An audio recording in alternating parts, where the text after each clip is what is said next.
প্রকৃতির নিয়মের দ্বারা সুচারুভাবে পরিচালিত হয়।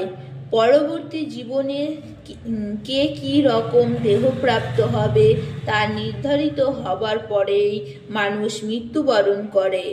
জীব নিজে নয়, তা থেকে উচ্চতর যে স্তর নির্ভরযোগ্য অধিকারীরা রয়েছে, তারা ভগবানের আদেশ অনুসারে এই জড় জগতের পরিচালনা করেন।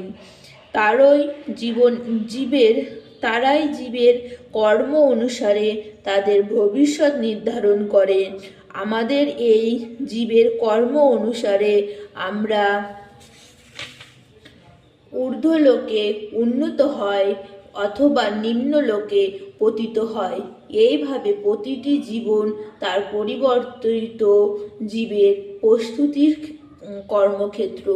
এই জীবনে যদি আমরা জড়জগতে বন্ধন থেকে মুক্ত হয়ে ভগবত ধামে উত্তীর্ণ হবার যোগ্যতা অর্জন করতে পারি, তবে এই দেহ ত্যাগ করবার পর আমরা অবশ্যই ভগবানের মতো চিন্ময় দেহ প্রাপ্ত হয়ে ভগবত ধামে ফিরে যেতে পারব।